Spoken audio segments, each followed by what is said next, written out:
Well, South Africa has, of course, joined the global economy, and more locals are beginning to contemplate retiring abroad. So Finweek this week takes a look at some of the best places to retire if you are not planning to stick around here in South Africa. We're, of course, not encouraging you to leave, but we certainly are looking at what options there are for you on the table. Joining us for this conversation, Jessica Hubbard, Finweek journalist, Mark Jurgens from Jurgens Finance, and he, of course, is the CEO there, and Ricky Williams, certified financial planner. Thank you both so much for joining us today.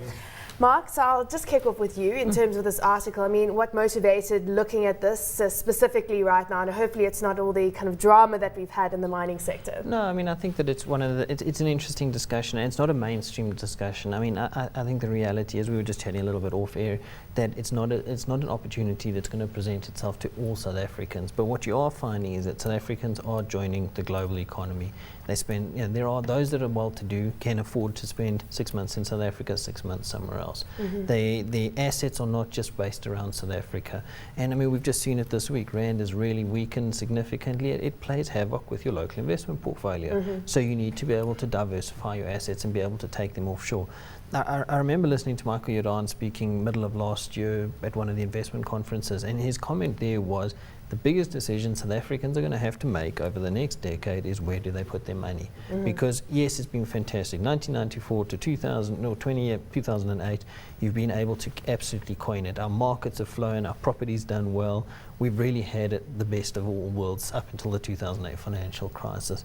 We're still doing all right relative to a lot of peers, but unfortunately there's this issue of how much further can the markets what more can we do? And I think that the issue is that there may be better opportunities somewhere else, and you have to be serious. If the UK, for instance, provides you with a better quality of living, or you want to follow Sasol into Louisiana, I mean, there are opportunities there, and we can do it. I think that Forex has always been a big issue for us. That seems to have now, that's largely fallen away.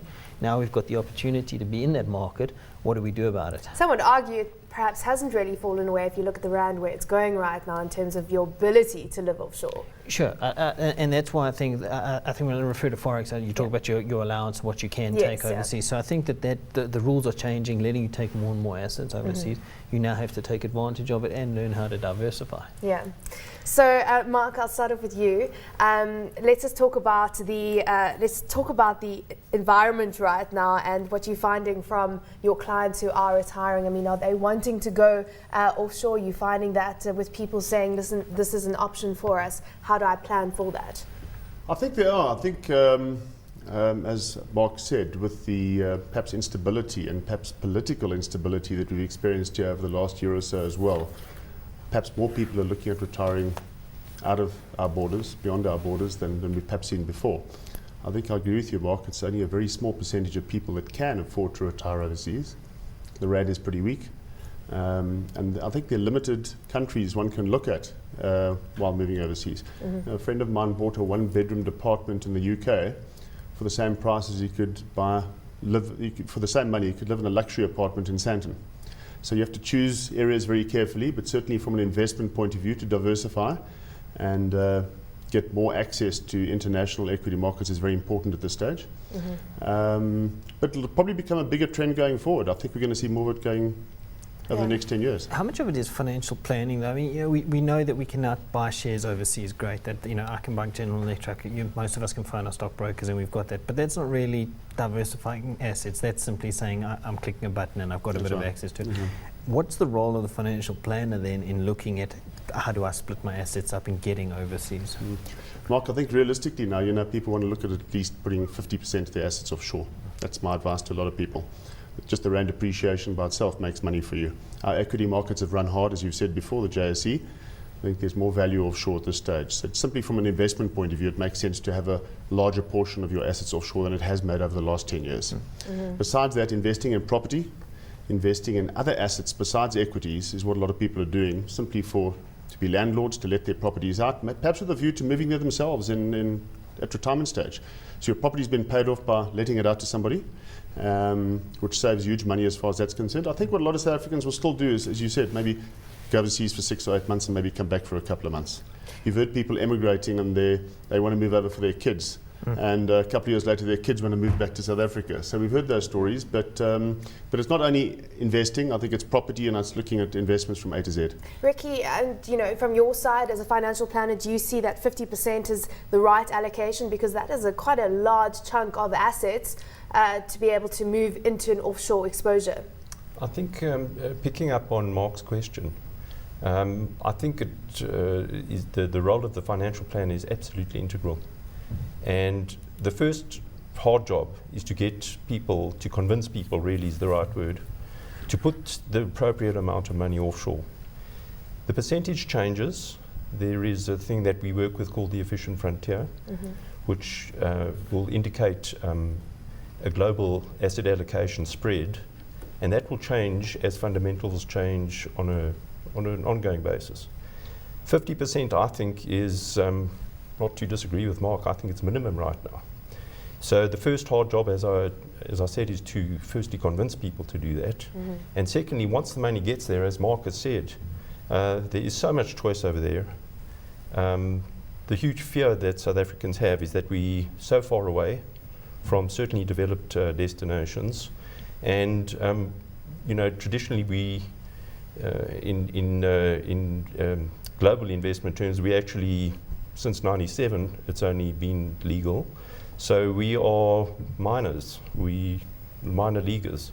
So there's a long way to go in terms of learning processes. People are nervous, and the financial planner's job is to lead the client in the right direction, with the ultimate objective of satisfying that family's personal goals. And Ricky, if one was to start planning to retire overseas, how far ahead should you be planning and allocating assets to make that move as smooth as possible? Jessica, that those kinds of decisions traditionally come much later in life. When people are starting to think about retirement, they start considering where they're going to retire. When they're going to retire starts becoming not a wishful dream, but a reality. And I would say, when you're 50, you should be sitting down with your financial plan and seriously talking about setting retirement goals, trying to crystallize the answers to the questions that I've just raised, and certainly put firm plans in place, and the financial planner can guide you with the right asset allocation, the right product choices, local and offshore, is to be able to satisfy and meet those goals. And are you seeing clients taking, sort of planning far enough in advance and taking the planning phases Very much seriously so. enough? Very much so.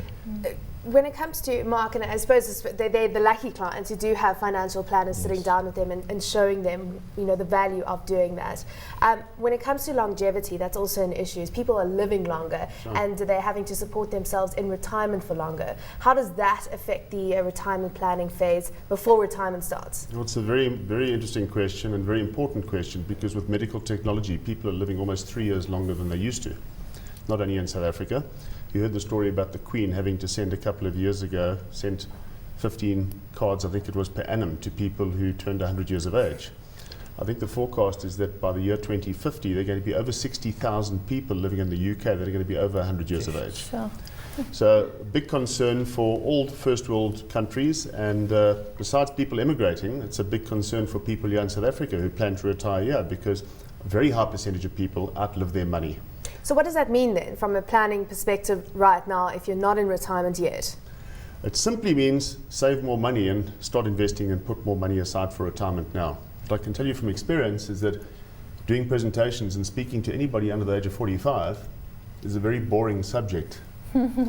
People tend to say, I think I've got better things to discuss at this stage. I'll worry about that when I'm in my 50s. But as Ricky said earlier on, you should have crystallized your plans by 50, but saving starts as soon as you get your first job, and allocating X amount of money for the longer term and leaving it for the longer term. Ricky, you touched on something, one of the discussions, obviously, if you're looking at offshore property, for instance, one of my concerns, I was just rolling it over in my head now, is who actually looks after that asset. I mean, it's easy for me to buy a 300 rand a month Marriott offshore property fund and say that I've got offshore property exposure, but in reality, that's not really diversifying assets. That's just a little bit of shuffling of a portfolio. How do you go and say, I want assets overseas, but how do I actually look after them in such a way that I actually keep tabs on what are happening to these assets that are over there? It's a fantastic question, Mark. I think it's one of the things that puts people off as well, is not understanding how solid and professional the buy-to-let market is there. Mm-hmm. So statistics in London, as recently as two or so years ago, are that 42% of residential property is occupied by renters. Now that is a massive, massive percentage. So you can appreciate that over the years, highly professional structures have developed around that rental market. And both Mark and I have access to professional managers there who can not only source the right type of property for you, they will tenant the property, they will keep you informed of the rental stream, they will take care of the management of that property and the maintenance and upkeep, and even go as far as to comply with South African tax documentation that you might require. So there are very professional services, but they come at quite a price. Perhaps less of a minefield than renting here with our issues. What about, if you are, because there are going to be 9 million South Africans retiring in the next 25 years. What if your client is looking and saying, okay, yes, I've lived in South Africa for the majority of my life. Perhaps there's somewhere where I could go and try out in my retirement years and look at an option to live offshore. I mean, what are you getting a sense from in terms of where the best places are to retire if you are looking to leave South Africa's shores? Well, the very well-heeled, and perhaps less than 1% of people, are looking, I think, at Europe. It's a very small percentage anyway. As I said, a very large percentage of people just simply worry about having sufficient funds to live out their retirement.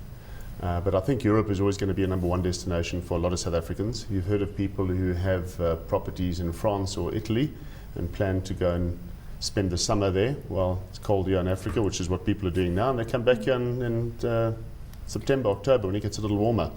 I think it's a common thing that a lot of people are doing already. So step away from the super wealthy in South Africa. Is this something that middle income South Africans can consider? Because just looking at some of the options, I mean, International Living's top retirement countries, Ecuador stands out there because of the cost of living and, of course, the climate. I think Ecuador is a place a lot of people look at. I think Mauritius is another destination people have looked at. I believe a lot of UK residents move to Kenya. They like the climate there. I believe there are certain countries in South America that are appealing as well. Panama, perhaps, I believe, is another one.